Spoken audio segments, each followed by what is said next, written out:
everyone. Welcome to episode 4 of the Perfect Partnership TV show. Can't quite believe we're on episode 4. Well, this already. is like the middle show now, isn't it? It is. So it's getting a bit critical now. Yeah, and we're starting to get a little bit more nitty and gritty this week, aren't we?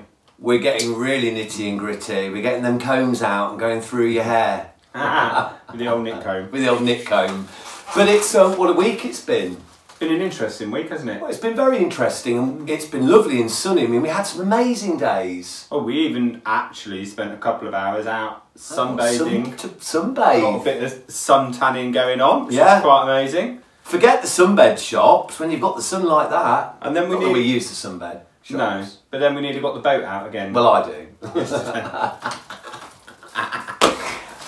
Anyway, what did we do yesterday? We got the boat. Nearly got the boat back out it's like Noah's Ark, wasn't it? Yeah. Thought we'd have to get all the horses in 2 by 2. Yeah. Mind you, there's only 6, so we wouldn't have needed a very big boat. No.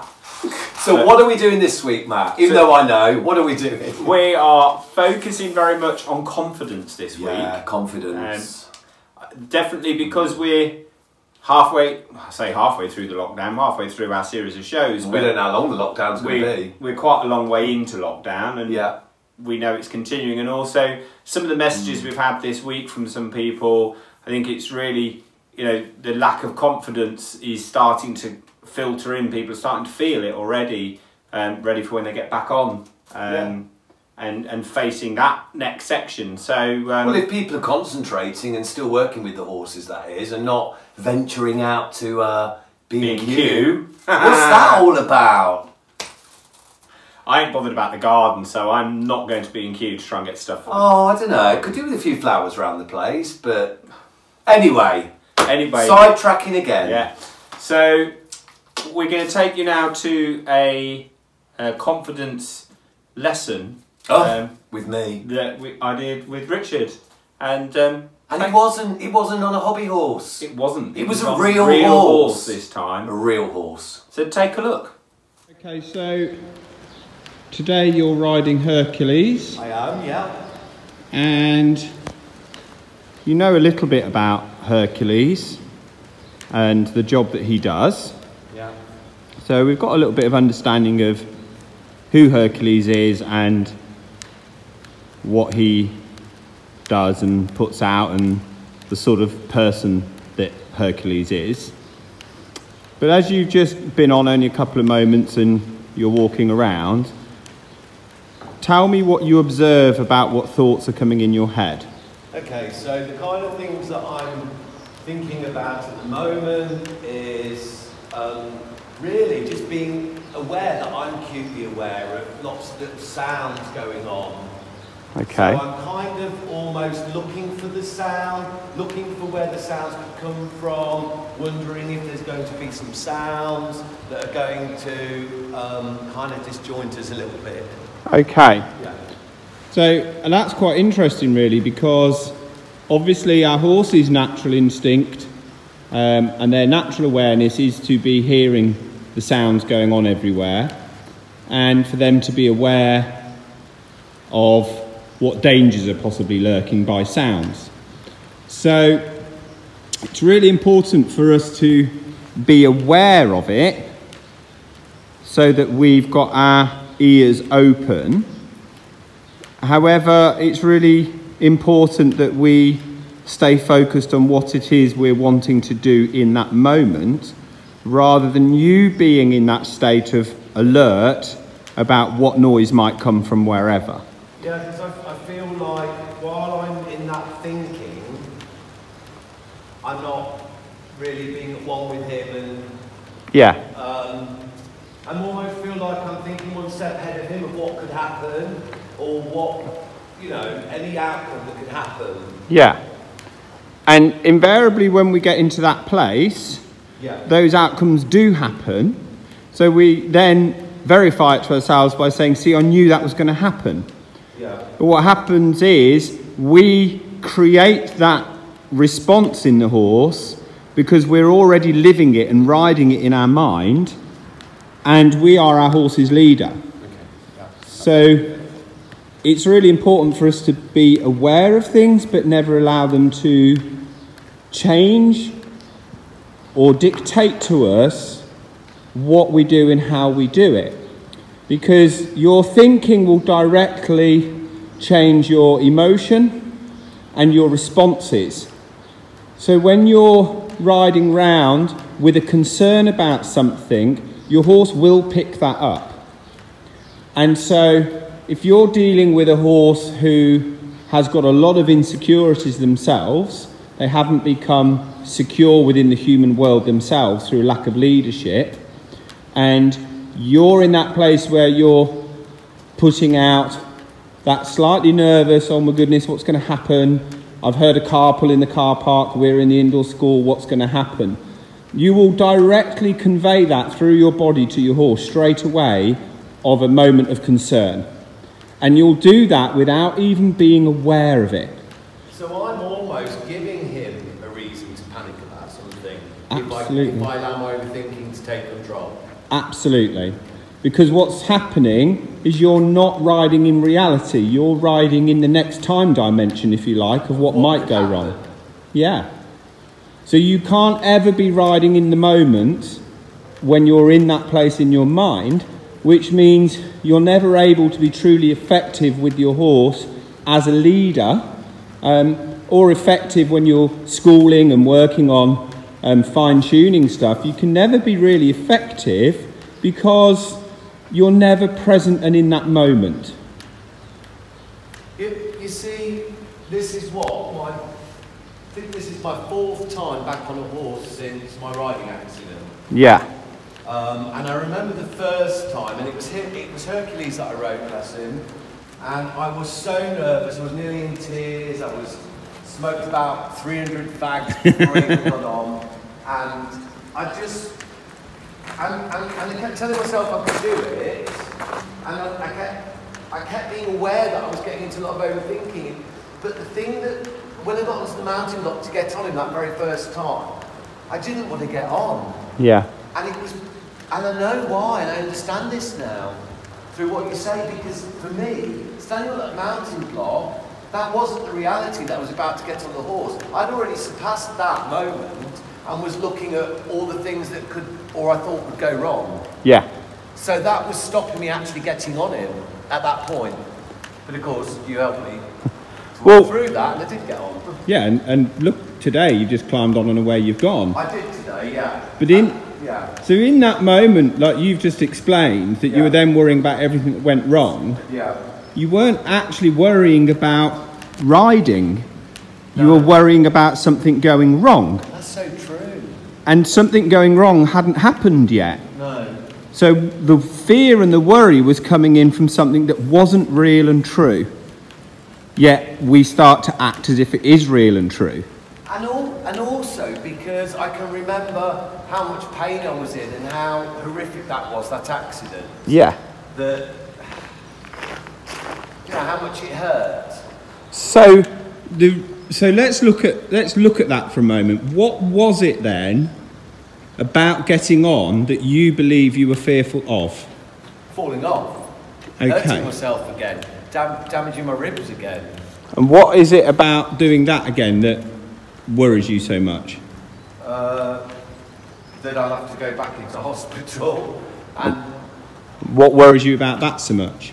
well, at the moment I don't want to go into hospital. What with the coronavirus situation?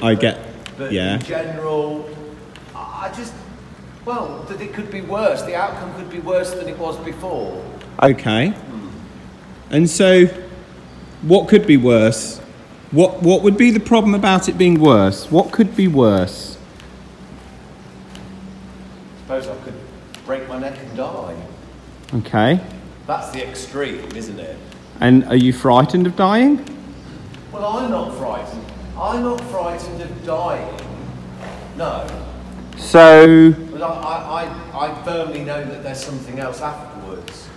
So. It continues, but I don't. But equally, as a human being, I want to enjoy the experience of this life that I've got. No, I don't want it to come to an end abruptly. Okay.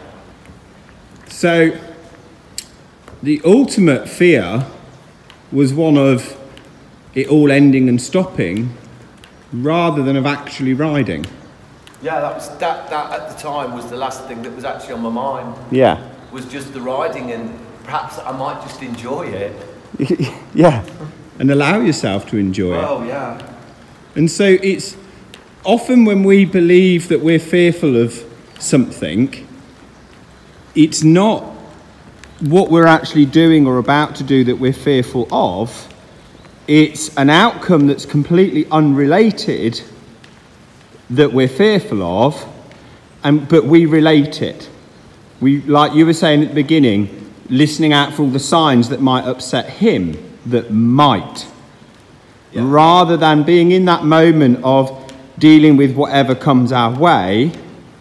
And previous to that, when we're training our horses and working with them, we have to obviously prepare them for the job that they're doing. And so Hercules here, obviously he's an RDA horse, and he has many different riders on him and has squeaky toys and hula hoops on his head and all sorts. So Hercules has become very secure in himself.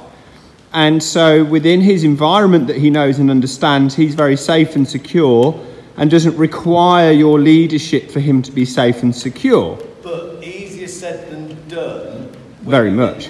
When you're in that place. Absolutely. Because I completely understood that Hercules would be ideal for me because of my nerves at that point when I first came back into riding. But he could be the easiest horse in the world, but at that moment, it was an unknown quantity. Yeah. For me, because I'm a different person to every other person. See, this is the overthinking. Absolutely, yeah. I'm not the same as all the other people. We're all individual. My energy, my nerves, something about me might feel different, and he may react in a way that he's never reacted before for anyone else. So even knowing that he was such a safe horse still didn't really solidify that in my head that everything would be okay. Yeah, it didn't. At that time. Absolutely, because that overthinking was so strong and overpowering. So many questions, so many reasons cropping up to not ride. Yeah. Because of a bad experience. And ultimately, we believe it's because of that bad experience. And because we start to piece things together that aren't a reality. And okay, I get it. Nobody wants to relive a bad experience. Certainly I don't myself. A few years ago I came off and broke my back, so I completely get where you're coming from. Yeah. But the understanding that I came to was that my fear of getting back on was nothing to do with getting back on. And it was nothing to do with riding. It was to do, actually for me, with if something went wrong, it might stop me riding again. And I had to work to find this understanding of being able to be in control of my responses to my thinking. It isn't ever about you thinking the wrong thing. We have no control over that. But what you've got control over is what you do about it, and keep grounding yourself, bringing yourself back to the moment that you're in. Yeah, and I would never, a couple of rides back, have felt confident to just allow him, which is something that's so important for him, to just have a stretch. Absolutely. Because I would be like, I'm not, good boy, I'm not in control. Yeah. So even the cops would have bothered me. Yeah. You know, something different. But I feel okay. And I can see little glimmers of how I can enjoy riding when I let my own thinking go. Excellent. And I see that change. When your thinking disappears and you come into the moment, I see a completely different person. Even to how you're sitting on him now, how you're flowing with him and following him. Your body's just naturally relaxed and soft.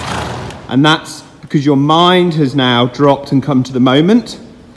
And it allows you to just be in each individual moment. Yeah. And obviously this is a short video, and our human mind is incredibly complex. We make it very complex, and it is actually very, very simple. And I think it's really important just at this moment, before we sort of finish off, for people to really understand that confidence and competence are two very different things.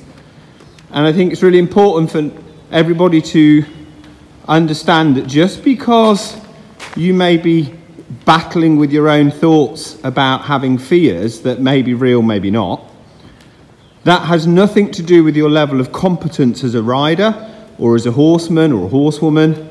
It's to do with the overthinking that's coming in. And that's really important and something that I come across quite a lot. People believing that they're not capable because the fear is taking over. So, no, I get that. So the thought of me trotting now, yeah. I can feel straight away in my body. Okay. Feeling more tense. Okay. Kind of like that thing when you go to the dentist. Yeah. And I get it all, but I'm looking at it from another perspective. I'm putting aside what I do, and I'm looking at it just as a human body, and noticing how I'm feeling inside at this point. And I'm thinking, right, okay, or I'd like to have a trot. Okay. So there comes the edgy feeling that's coming into my body. Okay. So here is where you have a choice. Yeah. Your choice is to agree with your body that you feel nervous and anxious about trotting. Yeah. Or to say, that's interesting. Apparently I have butterflies, or I feel apprehensive because I'd like to trot. Interesting. And maybe those butterflies and that feeling that we say is an anxious feeling is excitement about actually going and having a trot. And your decision is which one you're going to believe, which version you're going to make your version. Well, I've got the drive to want to trot, and of course I have trotted him, but every time at the moment I still come back to that place of feeling a little bit nervous. And it'd be the same about canter. I've cantered him, but it's going up a gear. It creates a little bit of, you know, butterflies or an ease. Well, we believe we do. Yeah. And that is exactly the same. It's exactly the same scenario as when you first got on thinking and being aware of all the noises. Then your mind took you straight to that place because you've dared to put something else in that means going into trot. So the mind's gone, oh, hang on a minute. That's one thing you've managed to achieve this walk, mate. But do you really think trotting's a good idea? Yeah, see, now the noises and the sounds, I'm not thinking about those now. Now my brain's concentrating on the fact that I want to trot. So I'm having this conversation with myself. Yeah. So can you see how when we talk about never letting fear control you, because that is what is happening at the moment. Your thinking is controlling your desire of what you want to do. Yeah. So you want to trot, you want to ride, you want to do it all, but fear thinking has control of that. And this is where, when we talk about what we want to do, so many times, well, I don't really want to ride, or I don't want to trot. And actually that isn't true. We do want to do those things, but it's the fear holding us up. I want to trot. Go for it. All we can do is ask him, see if he'd like to trot as well. And then keep reminding your mind that you're actually happy in trot, you're okay with it, you're enjoying it. Even when your mind tries to tell you something otherwise, you simply say, no, I'm good with this. I'm actually enjoying this trot. And nothing else has to be happening. This is just, I'm in trot, I'm enjoying it, I'm relaxed, everything is fine. So that you slowly but surely start to take control of your thinking, bringing in the fear, rather than your thinking taking control of you. And when we feel that fear, and we feel it there, we've got the right to challenge it. I feel okay now. I'm just getting into it now. I feel a bit edgy, but edginess is gradually dissipating. So what is it you feel that's gradually dissipating? My own thinking. Good. my overthinking of what could happen. So you're... Because for every extra step it takes, and everything's okay, it's another step closer to being okay. But in my head. In your head. In my head. That's the conversation I'm having, yeah. And to just take that to a different place, remind your thinking that you were always okay in the first place. Yeah. It didn't require you to trot 3 circuits to feel okay. All that's happened in those 3 circuits is that you've started to get control of your thinking and challenge it. Good boy. And this is what we all have, this battle. I have this battle in my head when I want to introduce something new or I start to do something else. Sometimes my thinking comes and you go, wow, is that a good idea? And we learn to have that conversation in our head without it affecting what we're doing. And what's really apparent today is you've had that conversation in your head and dealt with that without any conditions of, well, just shut that door, Matt, or can you just hold him? Or, you know, so many people will be, I'll be okay if you just lead me to the end of the arena. Or... I actually, yeah, no, but you know what, saying that, that's one of the things that I've always struggled with. So I remember when I had Albert, and I'd go to get on him, and he'd be a little bit edgy to start with trying to get him to the mounting block. Yeah. So I was okay with that. It's when other people at the livery yard came over, only trying to be helpful, yeah, and were like, let me hold him, do you want me to hold him? And I hate that because the minute they did that, it was almost reaffirming that my mind, what my mind was telling me, was being reaffirmed as something was going to happen. Absolutely. Because other people were getting involved, yeah, and amplifying the situation. Yes, absolutely. So, and then I would actually, a lot of the time, be far more nervous than I would have been if they just left me alone. Yeah. So I used to really not like it if people would come over to offer to help. For me, I don't want somebody holding the horse. I want to feel in control, and they're the signs that I know I'm going to be in control if I could do it on my own. Yeah. And because it's my partnership with the horse, isn't it? Absolutely. And if you're in a place where you require some help, then you can go and ask for it. Yeah. And you know, and usually, I mean, yes, there's a lot of people that try to help, and that's a whole other conversation I could go into about why we feel we need to go and intervene and help. And a lot of the time we do believe it's from a genuine place of wanting to help. But on the most part, there's a little bit of people's ego coming in to be able to say, wow, you know how nervous they are, but I helped them. There's definitely an element of that, but that's a whole other conversation. Yeah. You've done really well today. I've really enjoyed it. Thank you, Matt. You're most welcome. Awesome. Well, that was me. It was you and Mr. Hercules. Getting on with my riding again. That's what it's all about. Absolutely. And a lot of what I was talking through with Richard is about us really getting to understand what's behind what we believe to be fear, and a genuine fear. Because genuine fear doesn't really exist. There's always other stuff behind it. Yeah, and I know this. And we get full of excuses. Every excuse there is, Matt, there must be a book's worth. Oh, in fact, maybe a Bible's worth. I should write a book on the excuses I've heard. Yeah. And ultimately they come from us not wanting to really face the reality of what's going on.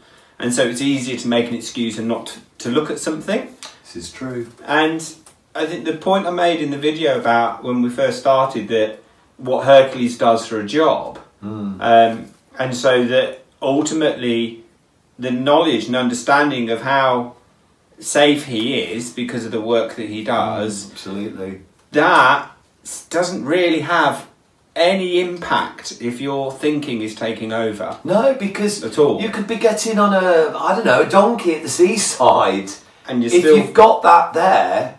Yeah. If that overthinking is in, then it doesn't make any difference how good the horse is perceived. No. And I can say to you, come on, Richard, he has people hoisted onto him that can't walk, that are in wheelchairs. And he's been and done the RDA National Championships, and he's done this and he's done that.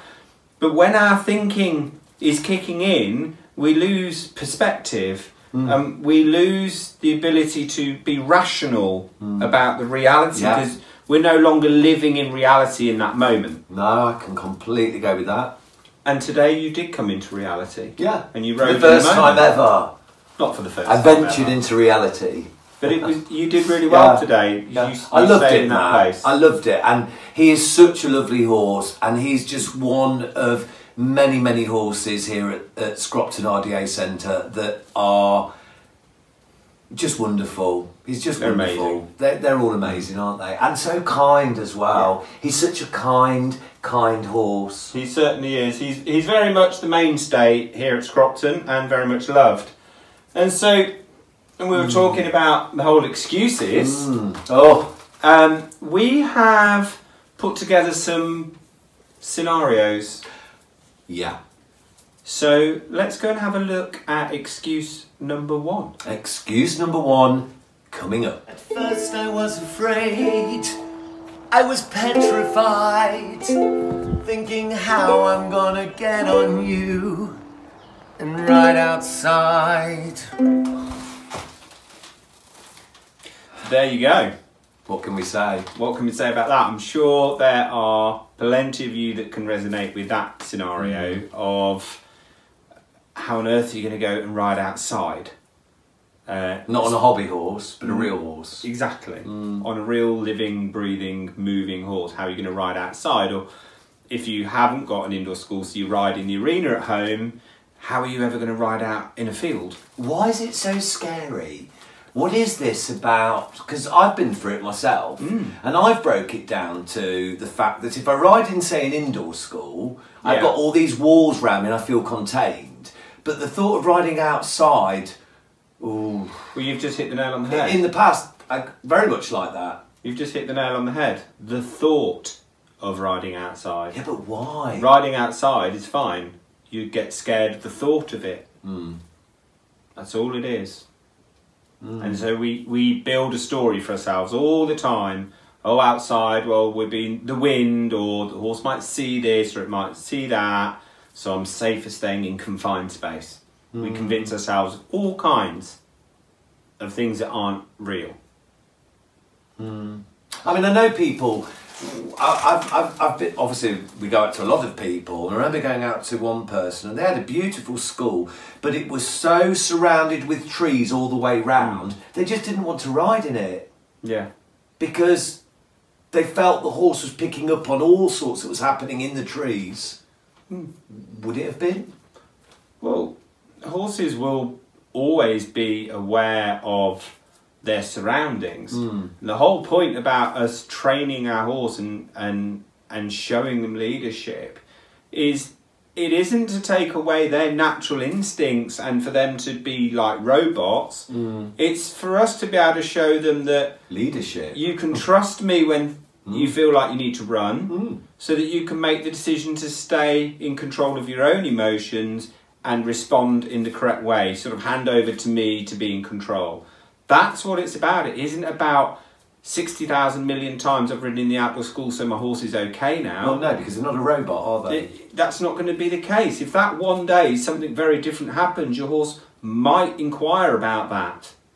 It's about training them to be able to listen to you, to know how to deal with their own fear response when it kicks in, their natural instinct to run. That's what all our training is about. And we are only going to get an element of that if we don't look at us and our own inner feelings, fears, Overthinking. everything. I mean, to Absolutely. be fearful of it before you're even on the horse. Means that can't be true. And that's kind of what you're not there. you talked about in the video with me riding, wasn't it? Absolutely. We talked very much about that. Yeah, no, that resonates very much. I hope that resonates with you guys at home. And shall we take a look at Scenario 2.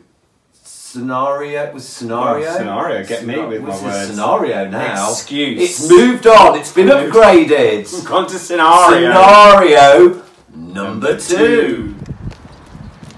Oh, it's alright. Oh, I don't like this. Oh, the wheelie bin. Oh, it's alright, it's alright. It's alright. It's okay. It's okay. Yes, I know. Yes, I know. The wheelie bins get bigger. We should go. We should go. turn our backs and go back home. I don't care what my instructor says. I think it's gonna rain, and you don't like the cold anyway.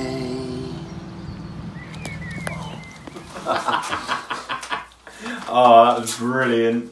Yeah. And so, absolutely And wet. true. It was very wet. Yeah. It was pouring down. My little ukulele got soaked. I think you were right, it was going to rain. Yeah. And But anyway. It did get cold.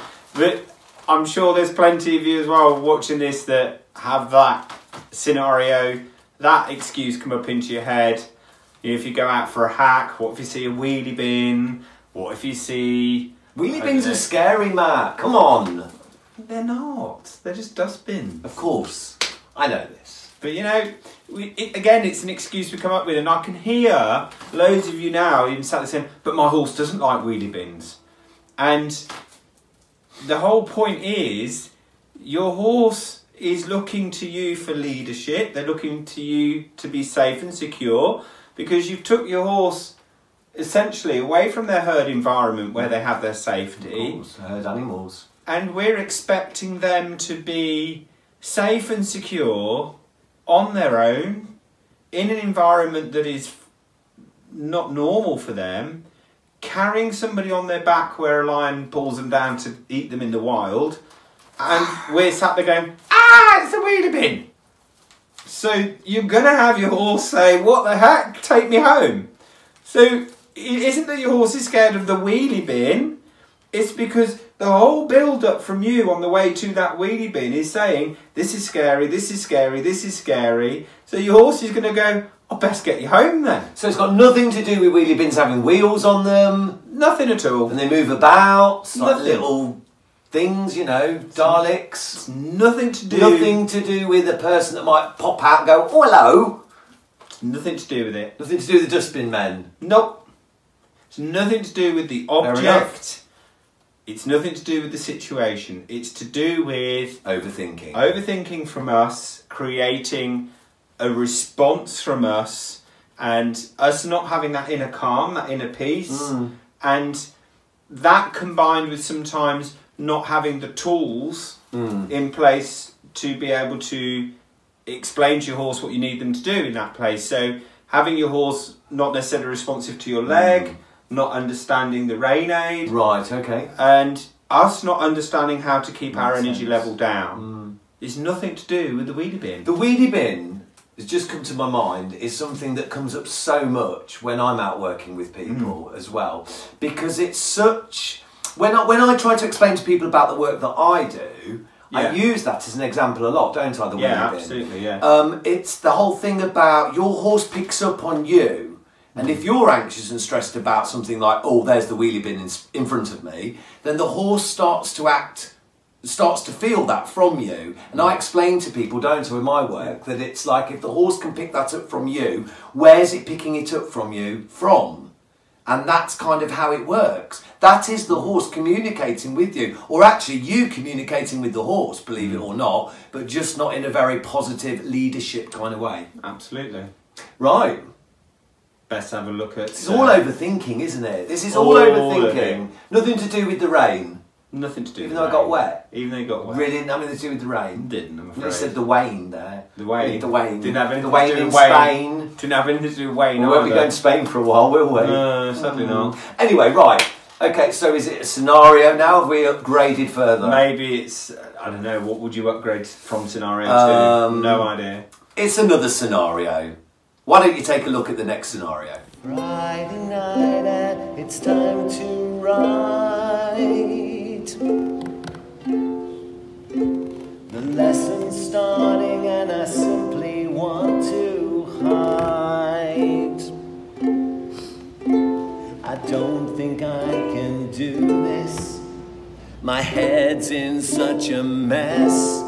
Wish I could go to bed.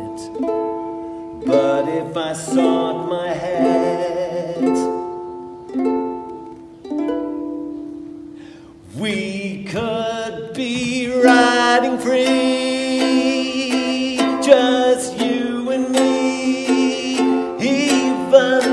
country. Just you and me.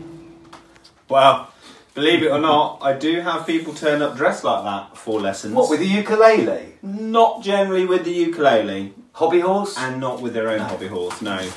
But it's an interesting scenario, and it's one that I've seen quite a lot, especially working here and in some of the other equestrian centres I've worked in. So actually turning up to the lesson, but then even at that point, so you've got your clobber on, Yeah. you've got in the car, you've driven for the lesson, and then it all suddenly kicks in. Absolutely. The fear. Ooh. You're on the mountain block, and it hits you, that fear that we believe we've got.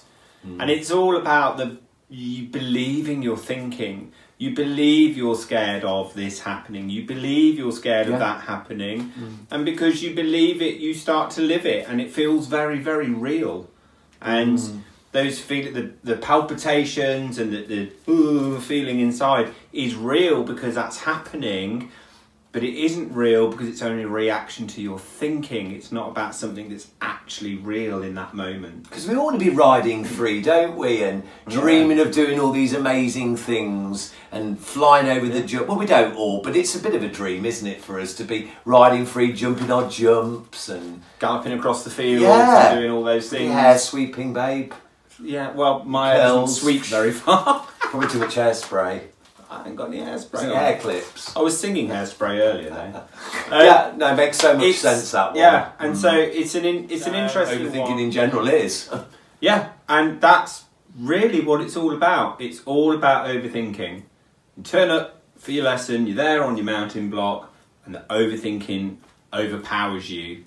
So then you're being controlled by your thinking rather than you controlling what you do about your thinking. And I guess this is where meditation comes in, and I know we're going to talk about that later, but getting to that place of, and this is something that you do a lot of with mindfulness work, I guess that would come into play there, wouldn't it, in that situation? Well, with all of them, but in that situation... Absolutely, fantastic opportunity to just sit for 5 minutes in the your car, and just do a few minutes of very simple mindfulness meditation to settle the thinking down. Some breathing exercises. I don't want to see you at the window in the car park. You know, but I mean, you know, not hyperventilating, just breathing. Some nice simple exercises. Gets you in the right place in your body and your mind. Absolutely. You know, at the end of the day, you've come all this way to go for your lesson. You're standing on that mountain block. You've got all your clobber on. You know, what are you going to do? It's overthinking. Because otherwise your boat's going to be a sinking. It's true, isn't it? Nobody wants to sink. No. No. Not unless they've got rubber rings around them. No. Yeah. Pink ones. Let's look at the next scenario, shall we? Is it a scenario? Is it a vision? Scenario. It's a scenario. It's a bit of a play, really, but, you know. Okay, let's take a look. The ones you want me all about, those opinions that left me here in doubt. But I made up my mind, I'm keeping my pony. I'm gonna keep my pony. People don't preach, I'm in trouble deep. People don't preach, I've been losing sleep. But I made up my mind, I'm keeping my pony. I'm gonna keep my pony. Don't even get me started on that one. Livery yards. People's opinions. We take it on board. Overthinking. Yeah. And then we change our course of action because... we want to please other people instead of ourselves. Absolutely. It's your relationship with your horse. It's nothing to do with anyone else. Enough said. Let's have a look at the next. Oh. I don't want to talk. If it makes you feel bad, though it's hurting me. Now we're history. Yeah. Oh, he's cute. We've heard that plenty of times before. Absolutely. Giving up Letting your relationship come to an abrupt end with your horse because of all the scenarios that we've shown you so far, adding up people's opinions, things that you're coping with or not coping with, hacking out, wheelie bin. that you don't want to face. Absolutely. People don't want to face a lot of the time these situations, and they want to blame the horse. How many times do we hear that? Exactly. It's all the horse's fault. And the reality is, the horse never asked to be put in our human world. So it's our responsibility as humans to prepare them and help them to feel safe and secure in our human world, doing the things that we're asking for our benefit. None of what we're doing is for the horse's benefit. No. It's for our benefit. Ego. So it's only fair that we put that time and energy into training the horse and into training ourselves to be the best version of ourselves that we can be, so that we can be the leader our horse needs us to be. And you know, I know a lot of people that are watching that get in touch with us.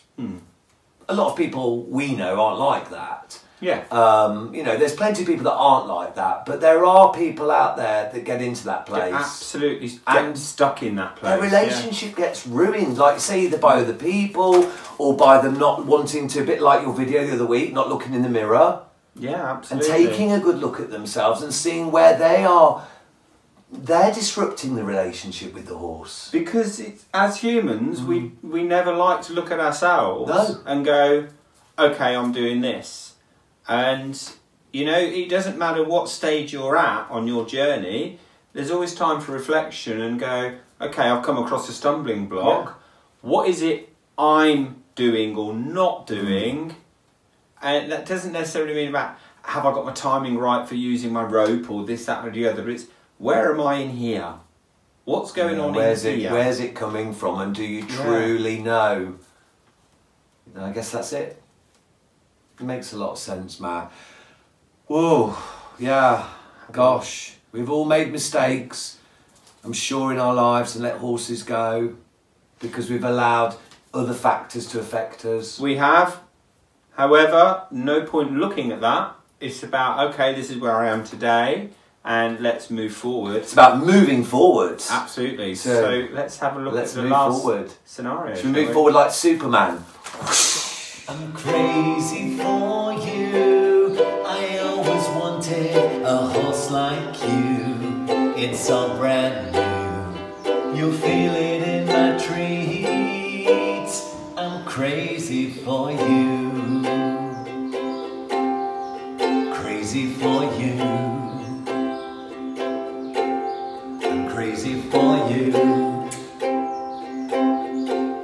I'm crazy for you. So, is your relationship with your horse driven by results? Is it driven by what you achieve when you go out, when you get rosettes, whether you get nice shiny rugs as a prize or a trophy? Is that where your love for your horse is coming from? Or is there something deeper behind all that? Which comes first? Yeah, what about your partnership with your horse? What about the love? What about the companionship? Surely that's so much more important than the rosettes and the... You can see, I mean, I spent a period of time judging and dressage, and when I'd have the riders coming down the centre line and you knew who was there as a partnership, just having fun, still working hard to do everything correct and to the level that they really wanted to, and the correctness, but you can see those that have a partnership and those that are there to try and win a rosette regardless of the horse. They just want the best horse to help them get the best results. And unfortunately, we can get into this place where, right, I've got myself a great horse, I'm winning all these shows, life is fantastic. It's easy to get there. It's easy to get in that place. Well, it's not easy to get there, but it's easy to get in that place and forget what actually really matters. And I talk to my students about this, and the people that I visit all the time. It's about being real. It's about the connection with your animal, a living, breathing soul. You said it yourself earlier. Yeah. That has to come first. It does. Before everything else, we get, as human beings, we get so wrapped up with ego in wanting to achieve things. And it's great to achieve things. Absolutely, of course it is. But let's get real here. Let's get back to what it's, how you build your partnership is not based on how high you jump or how many points you got in dressage or how fast you got round the cross-country course. Your partnership's based on the trust your horse has for you and that you have in your horse and the leadership, the positive leadership. Very much. And it's so easy for us to believe that our relationship is great with our horse, or I love my horse because of this, because of all the accolades. Convincing yourself. And that's because that is your shield that you hide behind for your own lack of confidence or self-worth, self-belief, and that's covered up in this facade of this entire world of everyone going, well done, you did so well today. Absolutely. And all of that. You don't have to be Joan of Arc all the time. You can take your armour off And you still can go into reveal all that. yourself, the real you, Absolutely. with your horse, and you'll have the greatest partnership ever by just being you. So go out there and just be you with your horse. I was going to do it again, absolutely. Well, I like it. It's your word. It is my word. I've and even it's copied true. it. It is I've just started so taking true. it from you. Have Don't you? sue me. Oh, I haven't copyrighted it. Absolutely. So that's how I do it. Absolutely. Got it. Yeah. I've had a great week, Matt. It's been a fantastic week. And It's been stressful with the weather. We did film lots of other bits, didn't we? And it just... we ended up taking a slight direction change. Detour. Which has worked perfectly, I think. And it's been really great to make the little scenarios together to show you. But hopefully the serious side of that will sort of resonate with you to sort of recognise maybe in yourself or in people that you know and you're around to what's happening for them in the relationship that they've got with their horse. Very much so, Matt. Do you know what? It's been great to share with you tonight, watching this. And we look forward to next week's, don't we? We do. Got some exciting... Well, we've always got exciting stuff to look forward to. Got some more... give to you and present, but... some more riding next week. Lots of riding. So what are we doing? We're stepping up a few gears now, because we've covered quite a lot in the last 4 weeks, haven't we? We haven't. Next week, you get to see me on a horse. Yeah.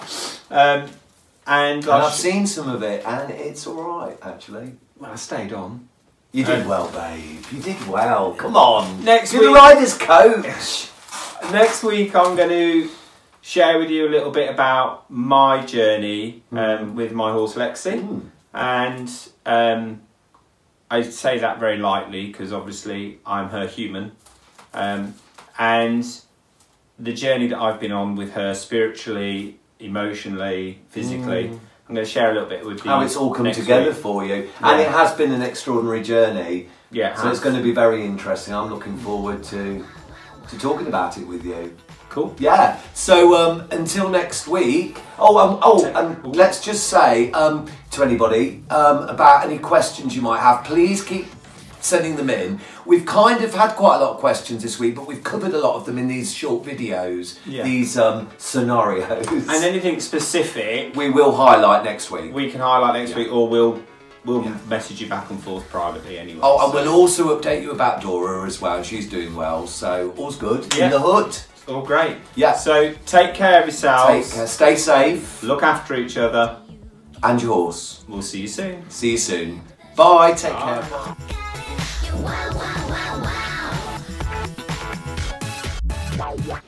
I'm crazy for you. I always wanted a horse like you. It's so brand new. You'll feel it in my kiss. It's treats, isn't it? Beep. And that would have been a really good outtake if I hadn't said Beep. we bleep. Beep.